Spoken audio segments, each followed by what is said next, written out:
Well, hello. Welcome back to Wenzel's World on this Memorial Day. And hope that you enjoying the day. Maybe you got the day off or something like that. So I visited my wife and myself. We visited the graveyard this morning. And we'll talk more about that in a moment, I guess. But I'm sitting here relaxing after our dinner. And that means lunch to y'all. But to us, dinner means the noon meal. Okay, so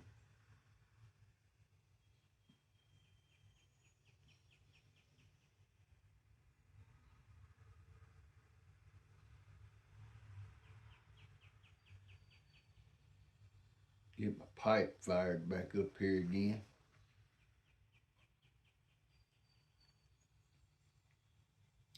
So I'm sort of laid back. If you're trying to relax and go to sleep tonight, I guess this would be a good time for you to watch this, wouldn't it? Oh me. Well, what I got today in this Peterson's line of tobaccos is this. Ever had that before? Peterson Irish cask. So I'll read this to you. quite the quite the genealogy it has here, or the combinations. Says about it, it is blended from a heavy-bodied Cavendish. This tobacco is made smooth by adding a mixture of Zimbabwe orange smoking grades and aromatic Thailand barley, period. It is mellowed using black Perique from Louisiana Bayou. The leaf is stored for many years in sherry oak barrels, giving the tobacco its mature oaken aroma. I mean, it's small letters. I mean, you can see it's pretty small, so I'm trying to read. And some of them letters look like they all jammed up together. Oaken. That's what it looks like. Oaken aroma. It says about that the strength is 3, aromatic taste, room note 2. And I probably spoke this, I don't know, half dozen times since I opened up this tin here. And I've got some more of these Peterson blends to go through. So it'll be a little while yet before we get through them all. But I've had, I don't know, half a dozen bowls of it. Now, in case you're wondering, my pipe is not a Peterson. I cleaned my pipes this morning while I was waiting on my wife to get ready for us to go to the graveyard. So, and I just clean my pipes rubbing alcohol. Okay, right or wrong, it cleans it. So, I guess the next best thing probably would be apple cider vinegar or white vinegar, clear vinegar. But anyway, and so people say, oh, you need to use whiskey or something. Well, see, that's the thing of it. I don't have whiskey. And what would it look like, a Baptist preacher going into a whiskey store to buy whiskey? Yeah, I'm just going to clean my pipes with this. Yeah, sure. Uh-huh. So anyway, I use rubbing alcohol. Works just fine about cleaning these pipes. And I've never used it, but I know what vinegar does as far as cleaning, and I'm sure it would work real good about cleaning it too. But when the reason I'm using this pipe, I didn't clean this one. And the other ones that I cleaned, both of them were I cleaned the 3 Petersons that I got. Okay. And when I did then, when I packed it here a while ago, which I cleaned it this morning, that's been 4 hours ago or something, So when I cleaned it then this morning, and I packed it with this here Irish cask, then it didn't taste just right. I thought, well, I guess I got to burn this alcohol out. So I'll smoke through them sometime or another whenever I can whenever I can smoke through them and get that alcohol taste out of there and so forth. But at least I got them clean. So, and it had been a while since I'd cleaned them. And this right here is the first briar I ever purchased. This Rossi. Okay. Somebody, if you're going to start asking me what kind of, this and that and all, it's wrote on it. I couldn't tell you if I looked at it hard enough what it is. I can't see all that writing on there. But anyhow, so that's what kind of pipe this is. Because I'd sit around, I'd look at the catalog of them Peterson pipes, and I'd think, I wonder if this Peterson tobacco would smoke better in a Peterson pipe. And I wonder what it'd be like to smoke Peterson tobaccos and Peterson pipes. So I've been finding out. You say, well, what's it like? Well, I never had them. I've been smoking it all in there, and so I hadn't been smoking it much in. I got one Savinelli, 3 cobs. I got one of them there white pipes, what you call it, what I'm talking, Meerschaum. I got one of them. And if I really want to sample taste, I usually go to that. And the corn cob pipes, I usually just smoke aromatic, and I don't have but one aromatic that I think that I got. Did I move that camera? I know I bumped it. Get my backer cabinet here. That's the only one I got. Is that right there? Missouri Malta. I'm gonna review that with you one of these days. Now that is, as far as aromatics go, that's a true aromatic, and it is. I like it. I don't smoke it a lot, but when I go to ordering aromatics, I've ordered more of that than I have anything else as far as the aromatics go. Now prepare yourself. I'm gonna move this camera.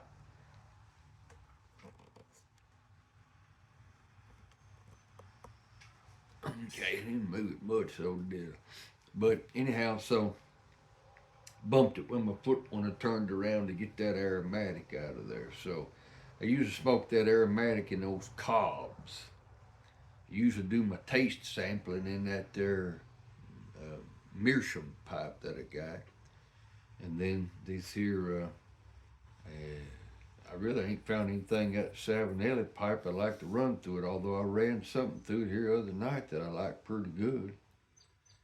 And that one Peterson pipe I got, oh man, it's been a good one from the get-go. I mean, there wasn't no need of breaking in. And I don't know what it is about that pipe, I've told you before. But that one, that spigot P-lip system pipe that I got with Peterson, they ain't no dawdle. It burns up the ash. That's the only pipe that I've got that'll do that. I don't know why it does it, but there ain't no dawdle. It all burns up. So anyway, and I don't pack it any different than I do the rest of them. So I reckon it's just differences in wood or pipe or the holes they got drilled or something. So anyway, well, this is went out.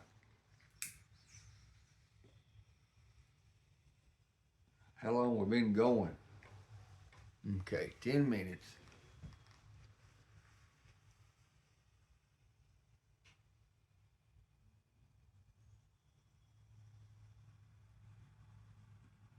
Now I'll tell you something other about this here particular biker.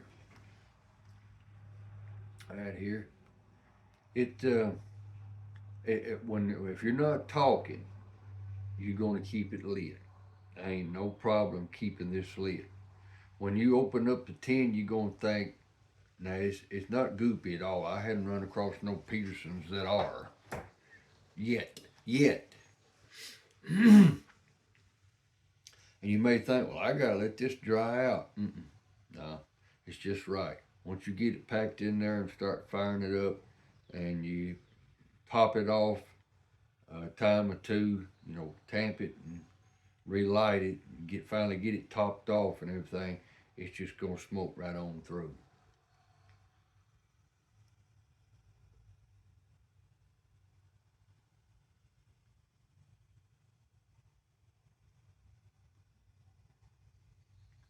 Now it is strong. When you get down to the bottom of your pipe with it, before you get through with it, you're gonna get a nicotine rush from it. Okay, so if you uh, don't cope with that well, you need to prepare yourself if you want to try this blend. If you like tobacco, pipe tobacco, and you like a English type of flavor to it, and something that's not real aromatic tasting, you'll like this right here. I can't remember the price of it. I want to say it's not their pricier line. When I ordered the tins that I ordered, I said, that girl named off this, I said, send me that. And I got a discount if I'd order whatever $100. I got free shipping, and it was all on sale anyway. So I kept telling her. She told me what she had. I said, "Well, send me that," and that was one of them. So I haven't ordered all of them, and I probably am not going to. So, because I got enough here where, you know, I'll have enough to last. I'll have some of this stuff 2, 3 years from now, imagine. So anyhow, and I got some others. I got some others at that young couple. Let's see. I should have not said that. That's been going over, 100 blends in 100 days. I can't remember their names. It's a young man and his wife, and they've mentioned some of them that sounded interesting to me. So I like to try some of that. And by the way, while I'm thinking about it, they call time out. Uh, Now we're gonna do this here pipe week, okay? And so I done told the flat cap, what I'd be willing to do and all. So I hadn't said anything back because I can't remember saying anything back. But you need to do something for pipe week, okay? He said, well, I don't know what to do. Well, I don't know. You can email him, leave it in his comments. He'll get back with you. That's what I did. I just volunteered myself. And so he said, well, are you in? So I wanted to do something or other.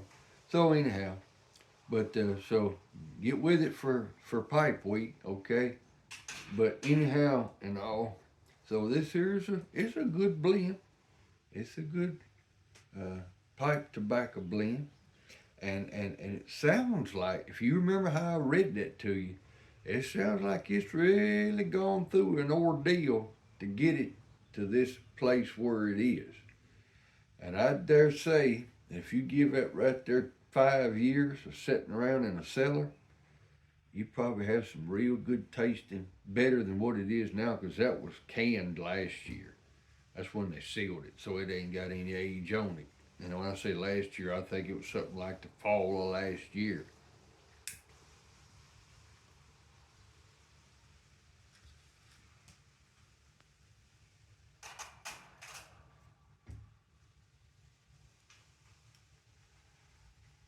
Well, we're getting a little gurgling down in there. That did it.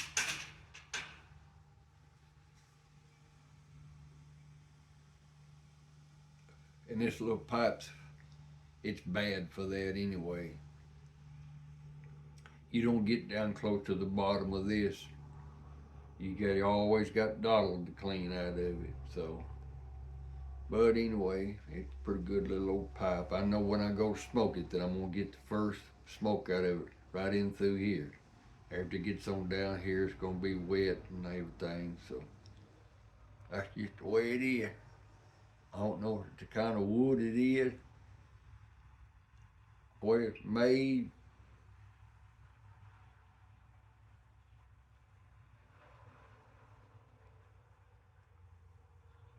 or what it is.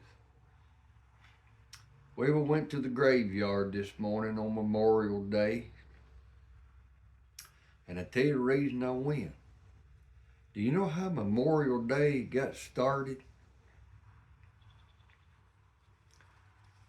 I went to one of my resources that I go to for things like this, and that is it's on YouTube here, a show. It's called a show. It's the Brian McClanahan show. He does a podcast, and it's one that you can see him, and he does it 3 times a week usually. Although he used to do it 5 days a week, now he's got down to 3 days a week. And he covers a multiplicity of topics, and one of the things that he covered some time back was the origin of Memorial Day. And he said, from what history he studied about, because Brian he's got an earned PhD in history. He teaches history. And so anyway, he said that Memorial Day originated in 1866 in Columbus, Georgia, with a lady by the name of Lizzie Rutherford Ellis, and a place they had it there in a cemetery called Linwood Cemetery. And it was started to commemorate the graves of dead Confederate soldiers. Okay, so the history that I pulled up about it, that's how Decoration Day, it's what we used to call it down in Tennessee. But how Memorial Day got started was by this lady, and there's some discrepancy whether or not it got started originally there or if it got started originally in Mississippi. And one source said, and I think it was Brian McClanahan show on a different podcast, that it rained on the day they were supposed to have it in Georgia, but they were able to have it in Mississippi. So really Mississippi had it before Georgia did because of the rain. And that's one source that I heard. I went to YouTube here and asked around on it also. And one of them said it started in New York. And then another one said something different. I thought, well. So anyhow, you can take it for whatever you think it's worth, but I choose to believe that it got started, like Brian said, by some Southern women that wanted to decorate the graves of fallen Confederate soldiers. So, and the source that I went to said that's how Memorial Day got started. So anyway, you can think about that, chew on it. We've got to the place now where it's just a holiday. Okay, it's just another day to take off. Banks and the post office get to close, and I called a place to order something from a leather crafting store, and nobody answered the phone, so I guess they took off that day too. So we took off too, went up here to the graveyard, because that particular graveyard we went to just up the road here about 6 miles have got a place in there that remembers the Confederate soldiers that died over here in a battle at Camp Wildcat, which is close to the Interstate 75 in Rockcastle County, Kentucky, which is, I don't know, 15 miles from where I'm sitting. So some of them soldiers then, evidently their remains were relocated over here to a place called Crab Orchard Cemetery in Crab Orchard, Kentucky, 6 miles up the road. And so we went up there then, and every one of the Confederate soldiers that they've got in there, whether they fought for the Union or they fought for the South, they all got a metal stake beside their grave so you can find where they are. Some of them's got dates on them. Some of them don't. They all got a name on them. So anyway, that's the reason we went, because we thought, well, if that's how Memorial Day got started, was by commemorating the fallen Confederate soldiers, then we need to go up there and remember the fallen Confederate soldiers. And so I lean that way because I was born and raised in Chapel Hill, Tennessee. Do you know who else was born in Chapel Hill, Tennessee? One of our Confederate generals. His name was Nathan Bedford Forrest. Matter of fact, the school I went to was called Forrest School. Had a big picture of him hanging out there in the hallway. And it had a case in there with a uniform in it. Whether it was his uniform or not, I don't remember. And our schools, when they taught certain part of history and all, when they got on Tennessee history and they got on the Civil War, they all slammed the carpetbaggers and slammed worse the scallywags, and always talked, and commemorated and had high regard for our Confederate soldiers. And since I was born and raised in Tennessee, I have high regard for Confederate soldiers. The Civil War was Lincoln's war. The Civil War was the war of northern aggression.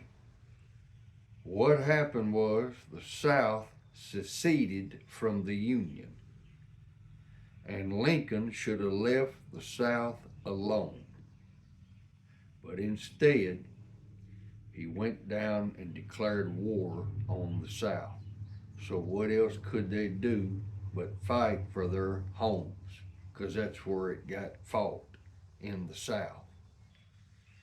So anyhow, you think about that, chew on it. And I don't mean to disturb anybody and get anybody riled, and I know there's all kind of history taught about it. But anyway, I've looked into it and studied it, so that's my evaluation of the war between the states, the war of northern aggression. So anyway, I'm going to sit back and finish this right here. Probably kick back in this here chair and put it in low. And look at my eyelids a while I drift out into dream world. As I'm sort of conked out. So you have a good rest of the day or the evening or the day if you have to look at this in the morning. And think about these things I've chewed on. Talked about. Chew on them. And if you never looked at the Civil War, why, look at it. If you never checked out the Brian McClanahan show, do that. If you want some good history lessons about the Civil War, go to on YouTube here. You go to the Abbeville Institute. There's a lot of scholarly work that's been done there by the Abbeville Institute and lectures about the Civil War. And I believe you'd benefit from learning from those lectures. Well, until we meet again, you have a good one.